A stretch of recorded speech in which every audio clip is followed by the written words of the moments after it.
Bom dia, nosso encontro com todas as quartas-feiras aqui na TV Bom Dia para falar sobre a Covid-19. Nessa parceria entre a TV Bom Dia e a Unimed Erechim. Hoje iremos conversar com dois pneumologistas, o Dr. Leandro Antônio Gritti e também o Dr. Luiz De Luca, que é uma doença respiratória, não é? Ela é sanguínea, não é? Vamos tentar dissecar a questão de remédios, as questões de vacinas, de tratamentos e principalmente os cuidados, enquanto a gente não descobrir o tratamento ideal para nós erradicar esse vírus com o tempo. Dr. Gritti, bom dia.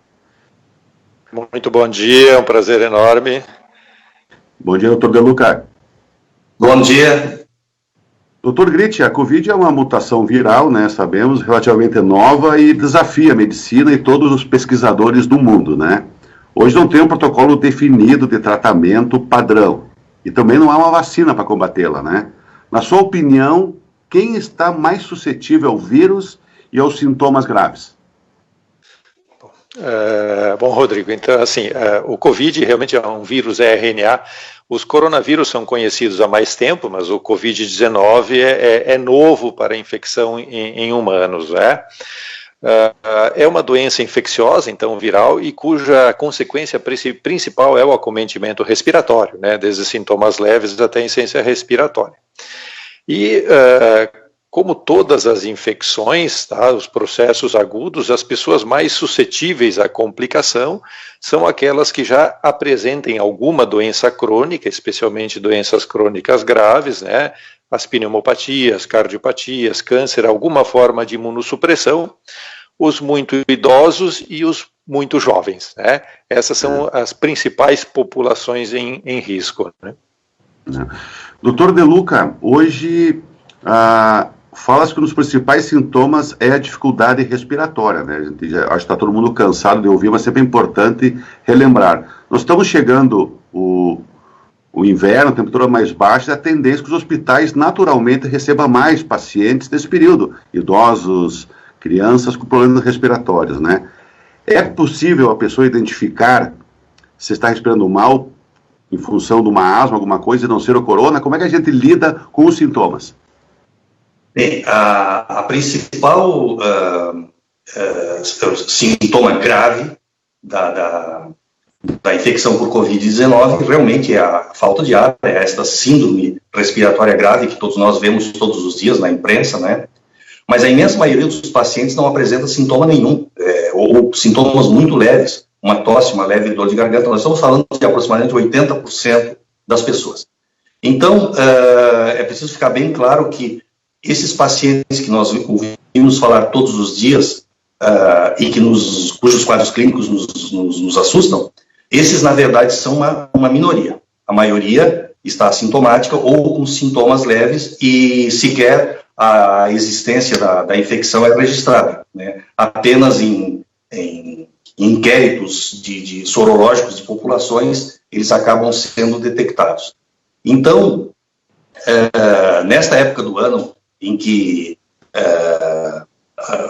é natural que ocorram os sintomas respiratórios ou por infecções virais outras, ou por infecções bacterianas, ou por alergias, é preciso saber muito bem distingui-los para que justamente as pessoas não se sintam impelidas a ir para hospitais, para pronto-socorros, para qualquer tipo de, ou até consultórios médicos, para dirimir dúvidas que, na verdade, seriam simples, né? Então, é preciso distinguir muito bem isso aí para evitar essa corrida. Aqui no Brasil, felizmente, nós tivemos uma vacinação precoce para a saúde, fizeram isso para as pessoas seguirem. E isso, naturalmente, tem que ser feito sob orientação de autoridades médicas. Perfeito. Doutor Gritti, o mundo corre atrás de uma solução, uma vacina, né?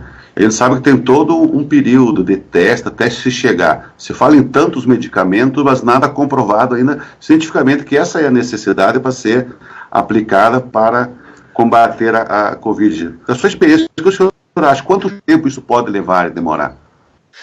Bom, acho que antes de falar da vacina, acho que uma coisa interessante, Rodrigo, que se tem um aspecto positivo dessa pandemia, acho que nós podemos dizer que é a colaboração multi-institucional e internacional em busca de uma solução, né? Mostrando mais uma vez que a ciência tem que ser extremamente valorizada, então protocolos de colaboração mundial. Ainda não temos nenhum medicamento com alguma eficácia minimamente comprovada e se busca, obviamente, uma vacina, né, que, como para todas as outras doenças virais, seria importante. Existem, ainda não teremos tempo suficiente para saber se esses anticorpos são efetivos, né? Mas, em princípio, até o final do ano, talvez tenhamos notícias de uma vacina. Doutor De Luca, as redes sociais, ela aproximou as pessoas, mas ao mesmo tempo ela nos traz muitas desinformações, né? As famosas fake news. Tem um teste que se lê seguidamente aí nos Facebook, o pessoal prender a respiração de manhã para fazer teste se tem ou não a Covid. Existe isso ou é só mais uma fake news? Olha, quem inventou isso aí provavelmente está mal informado ou mal intencionado. É impossível que um paciente, uma pessoa que acha que esteja doente, faça um autoteste e chegue a alguma conclusão que tenha qualquer proveito, né? Acho que isso aí não tem nenhuma... provavelmente isso aí foi inspirado em alguns testes que existem em algumas outras situações médicas, né? Mas para não é o caso aqui, para este fim específico, isto realmente não tem utilidade nenhuma e é bom até que a gente nem mencione para que a coisa não vá adiante. Exatamente, doutor. E, doutor Gritti, a questão da lavagem das mãos, né? Eu acho que com o tempo, se nós continuar lavando as mãos, usando a máscara de uma gripe comum, nós podemos resolver outros problemas futuramente, né? Eu acho que esse hábito, quem sabe, essa cultura futuramente pode ser muito bom para a saúde das pessoas e do próprio sistema de saúde pública, a gente sabe os problemas que ele tem. A lavagem das mãos, é necessário um sabonete antibacteriano ou um sabonete normal resolve? Assim, acho que uma das mudanças de paradigma estarão aí nesses controles e os outros cuidados vão trazer impacto positivo, eu espero, nas outras doenças. Em relação à lavagem de mãos, sabão comum, né? O vírus ele é envolvido por uma camada que também contém lipídios, né? São camadas lipoproteicas normalmente, e o sabão convencional, né, tem o efeito detergente, ele acaba destruindo o vírus. Então, lavagem convencional bem lavada, torneira com água corrente e sabão convencional é suficiente. Não há necessidade de sabonetes especiais, não. Como falamos antes, doutor De Luca, as temperaturas baixas acabam dando as complicações respiratórias, né? Qual é os sintomas que pode ser acionado um sinal de alerta para as pessoas procurar uma unidade básica de saúde ou um pronto-socorro ou aqui em Erechim mesmo a UPA, que é um centro de triagem da Covid? Bem, nós vamos dividir como eu falei anteriormente, essa pergunta, a resposta a essa pergunta em 3 grandes blocos. O primeiro bloco, que são doenças que têm sintomas superponíveis. O primeiro bloco são as doenças alérgicas, né? Normalmente, rinite alérgica, essa época do ano, muitas pessoas têm sensibilidade ao frio, então as pessoas começam a espirrar mais. Quem tem rinite alérgica sabe reconhecer muito bem os seus sintomas. Ela sabe, por exemplo, quando tem uma crise de alergia ou quando ela tem um resfriado comum, por exemplo, né? Então, normalmente, essa pessoa, quando tem uma crise de alergia, ela deve utilizar a sua medicação usual e, em caso de dúvida, ligue para o seu médico, vá no consultório, enfim, há que se resolver isso. No caso da outra doença alérgica, que é um pouco mais grave, ou bem mais grave, no caso, né, que é a asma brônquica, né, ou a asma brônquica e suas complicações, normalmente o paciente a pessoa que tem asma, ela tem o seu médico, né, então ela também, normalmente, ela sabe, ela sabe se reconhecer quando os seus sintomas estão piorando. Olha, esta crise está um pouquinho diferente da outra. Nesse caso, da asma brônquica, que é uma doença que tem alguma mortalidade, e não é pouca, a mortalidade sempre está relacionada a um mau manuseio da sua doença. Ou seja, o paciente tem uma crise, ele acha que não é nada, acha que vai passar, acha que amanhã vai estar melhor, e a doença, às vezes, piora rapidamente, tem a necessidade de tratamentos intensivos, às vezes até com respirador. Então, o grande segredo nesse caso é deixar que não chegue a esse ponto. Começou com uma crise, usa a sua bombinha habitual, os seus medicamentos usuais que o médico recomenda, e não melhorou, ligue para o seu médico. Hoje em dia nós temos o teleatendimento autorizado para que se evite aí um pronto-socorro desnecessariamente, né? Então, e aí o seu médico vai saber orientar, olha, vai fazer determinadas perguntas e vai, olha, vem aqui, ou vai no plantão, ou vem no meu consultório, enfim, muda tal medicação. Isso é facilmente, esse é o primeiro bloco de doenças. O segundo bloco seriam aquelas doenças infecciosas não Covid, né? Então nós temos aí, por exemplo, o resfriado comum, facilmente identificável, é feito causado por um rinovírus, como a gente chama, né? O sintoma principal é uma coriza intensa, alguma dor no corpo, normalmente não dá febre, né? Dá alguma dor de garganta, mas também a pessoa facilmente sabe reconhecer, não dá falta de ar, a não ser que a pessoa tenha uma doença prévia, né, uma asma, por exemplo, que uma crise pode ser desencadeada por um resfriado comum. Existem as outras doenças virais, né, a própria gripe, não H1N1, as outras gripes, a influenza, né, que se manifesta com febre, dores no corpo e geralmente o mal-estar. E aí, nesse caso, o quadro é bem mais superponível com a Covid, né? Então, nesses casos, é importante que a pessoa, aí sim, controle a sua temperatura, que é o sintoma mais precoce, né? Dor de garganta. No caso do Covid, tem um sintoma muito importante e muito frequente, que é a falta de sensibilidade para a falta de olfato e a falta de gosto, né? O indivíduo fica... Então, se tiver esses dois sintomas, aí sim tem que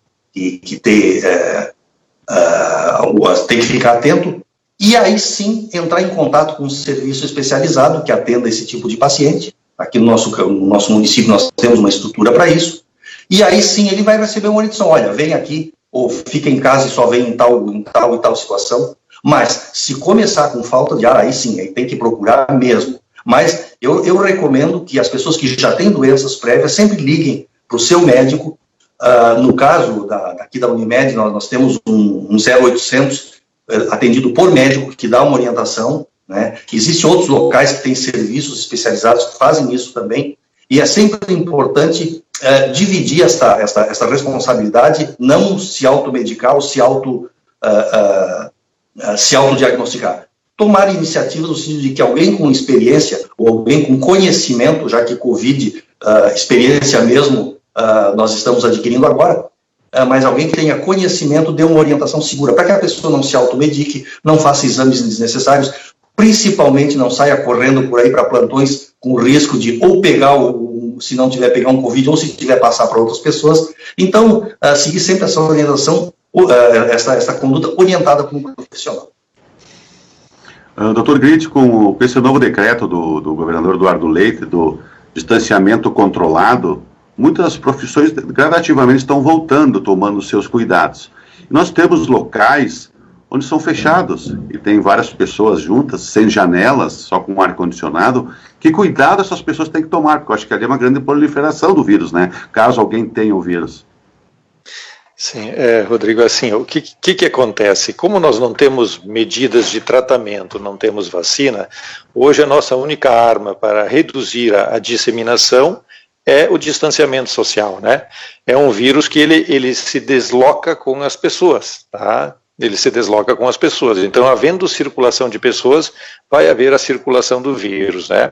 Nós temos que ter algumas, assim, muita controvérsia nas formas de se lidar com isso, enfim, mas se nós optarmos por alguma forma de trabalho, esse distanciamento ele tem algumas normas que nós precisamos respeitar, né? Então, assim, se é uma sala fechada, não é possível. Você precisa ter em torno de 2 metros quadrados, né? Pelo menos cada pessoa. Tem que ter uma distância mínima entre as pessoas, tá? Essas pessoas devem usar máscara porque, com todos os questionamentos possíveis, existe uma redução da disseminação das partículas virais, seja pela fala, pelo espirro ou pela tosse, né? a higiene do ambiente, né, a limpeza das superfícies com alguma substância desinfectante com frequência e ventilação natural, tá?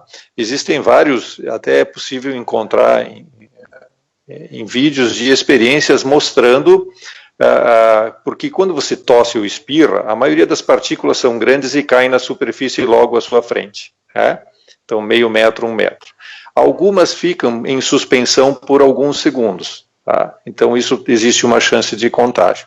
Quando você tem ventilação natural, essa limpeza é muito mais rápida. Tá? Por isso que ambientes pequenos, fechados, sem ventilação natural, nós temos que evitar. E por isso que o elevador, por exemplo, é um local de maior risco de contágio. Tá?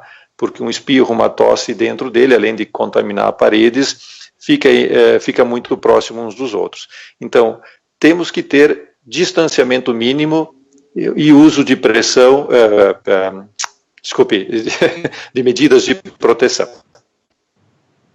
Ok. Doutor De Luca, hoje você fala a questão da imunidade baixa. Que tipo de alimentos, a vitamina C, que é um antigripal, que tipo de alimentos podemos cuidar da nossa imunidade, que seja importante no nosso dia a dia, para evitar o contágio? Bom, para evitar o contágio, a alimentação não tem importância nenhuma, né? Para evitar o contágio. Uma questão para melhorar a imunidade.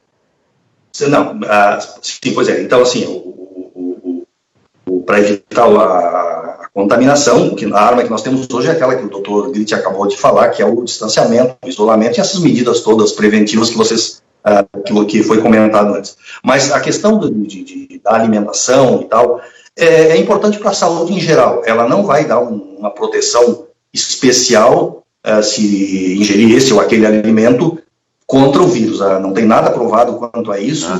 Mas, claro, uma alimentação saudável é importante para a manutenção da saúde em geral, para que se mantenha uma resistência natural maior, isso não só contra o Covid, mas como qualquer outra infecção.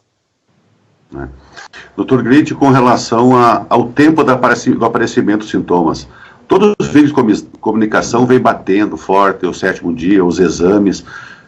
Como é que nós temos que prestar atenção nos sinais, dos sintomas, assim, e o período desses 14 dias? Sim, o período é um pouco variável, na verdade, assim, ele pode se estender até mais dias. Tá? A grande parcela da população, após o contágio inicial com o vírus, adoece em 14 dias. Tá? A maioria até nos primeiros 7, 8 dias, tá? Já tem sintomas, por isso que aquela quarentena inicial dos viajantes, chegando de fora, ficarem 8 dias em casa, né, não desenvolvendo dos sintomas, poderiam ir, mas hoje nós utilizamos 14 dias porque 60%, 70% na primeira semana e mais de 90% dos pacientes que têm infecção desenvolvem nos primeiros 14 dias. Tá? A questão dos exames, ela é variável, tá? Existem 2 técnicas de exames, e cada uma delas tem um período em que o rendimento é maior. E nós precisamos prestar muita atenção nisso, porque nós corremos o risco de ter a doença e por um uso inadequado do teste diagnóstico, nós não temos o diagnóstico.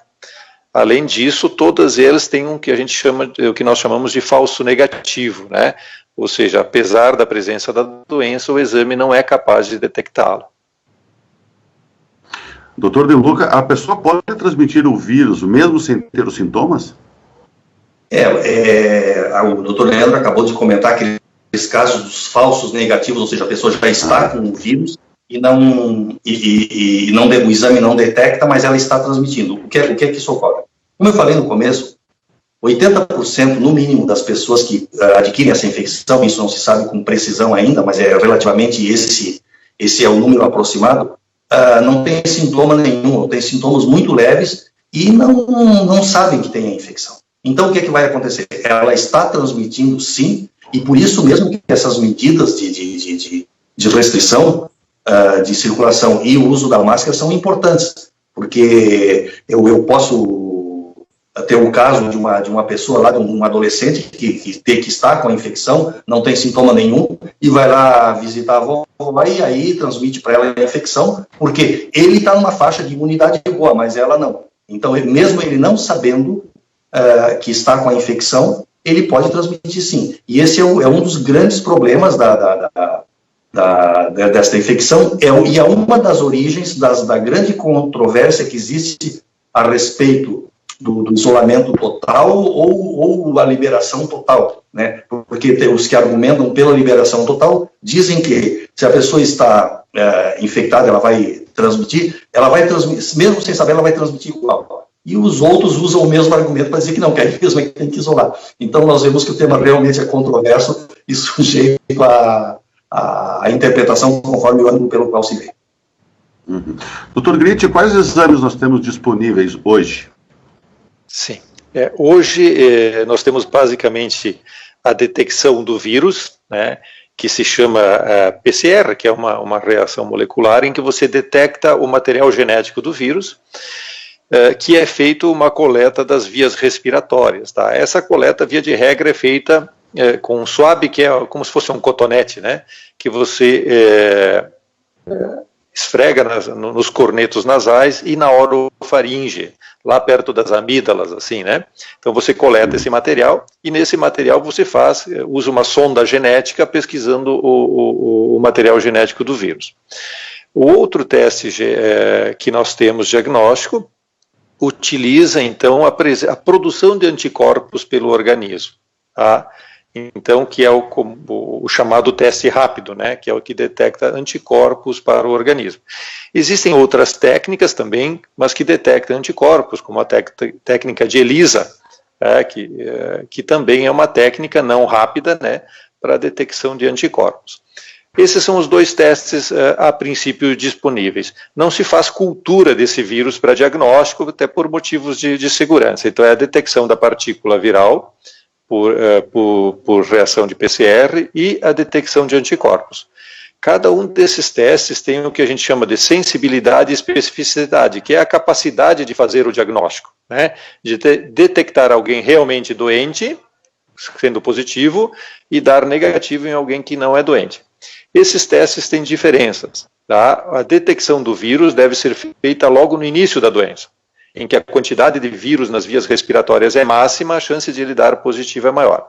O teste rápido, ele precisa de pelo menos 7, 8 dias para que o organismo comece a produzir algum tipo de anticorpo para ele ter positividade, e ele vai se tornando mais positivo à medida que as semanas passam. Dr. De Luca, é possível afirmar que o clima interfere na propagação do vírus? Os vírus que se transmitem por via respiratória, todos se transmitem mais nos meses frios, justamente porque existe mais circulação de pessoas em ambientes menores, ou seja, o frio naturalmente coloca as pessoas mais próximas umas das outras, fisicamente falando, né? Agora nós estamos passando uma fase em que as pessoas já estão aglomeradas e não estão indo lá fora pegar os vírus. Então, nesse período, nós não temos essa situação que ocorre normalmente todos os anos. Mas o clima em si não tem importância nenhuma, até porque, como nós estamos vendo aqui no Brasil, a epidemia começou no verão, e a Amazônia é o local em que existe mais infecção. Provavelmente porque tem mais aglomeração, e não porque é frio, né? Quer dizer, certamente não é porque é frio. Então, isso não tem importância nenhuma, e os cuidados que se tem no inverno têm que ser os mesmos que se tem no verão. Normalmente, as síndromes respiratórias, elas ocorrem mais no outono, né? As gripes, os resfriados ocorrem mais no outono. E algumas que não curam, acabam evoluindo para infecções bacterianas, complicações com infecções bacterianas, como, por exemplo, amidalite, sinusites e pneumonias. E aí vão ocorrer um pouquinho mais tarde. Então, isso é uma das razões pelas quais se associa mais essas infecções ao inverno. Mas, na verdade, isso não tem importância prática nenhuma, a não ser esses aspectos que nós falamos no começo. Estamos chegando ao final da nossa live aqui numa parceria da TV Bom Dia com a Unimed Erechim, com o Dr. Luiz De Luca e também o Dr. Leandro Gritti, sobre os sintomas, sobre tudo que os cuidados nós temos que tomar. Eu gostaria, doutores, agora, para finalizar, uma participação de cada um de vocês com relação a nós reforçar os cuidados até nós ter a cura definitiva. Dr. Gritti?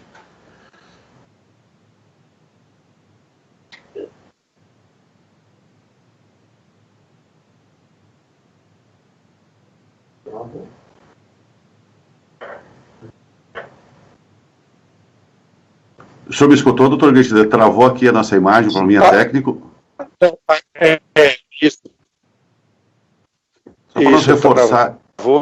Eu não consegui ouvir a pergunta. O senhor não me escutou? Na última pergunta, eu queria que o senhor reforçasse para... Cortou a ligação aqui, entrou uma chamada no meio do caminho. Tá.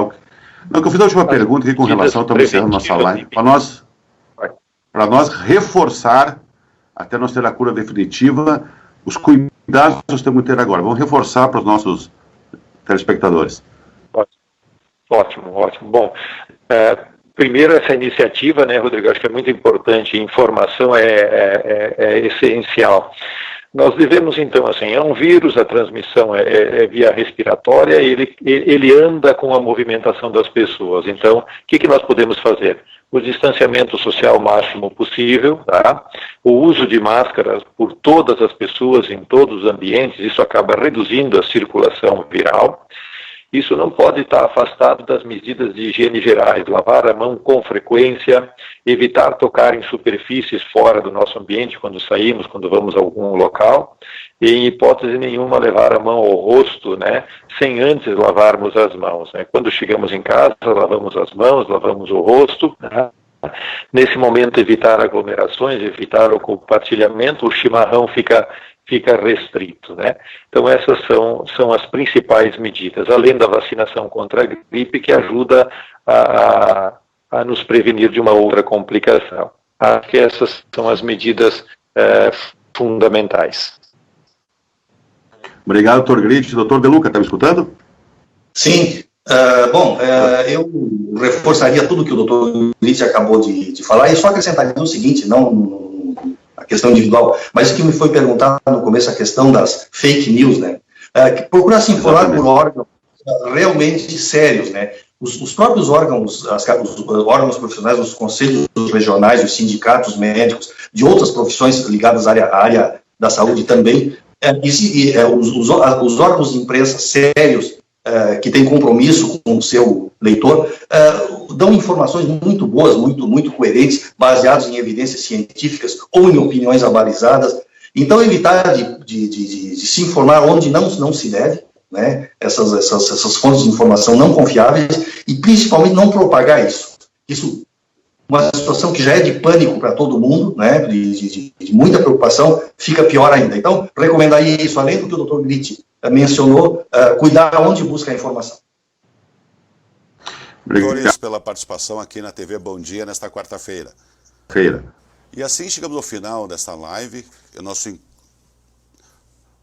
Essa live todas as quartas-feiras entre uma parceria da Unimed Erechim com a TV Bom Dia. Até a próxima.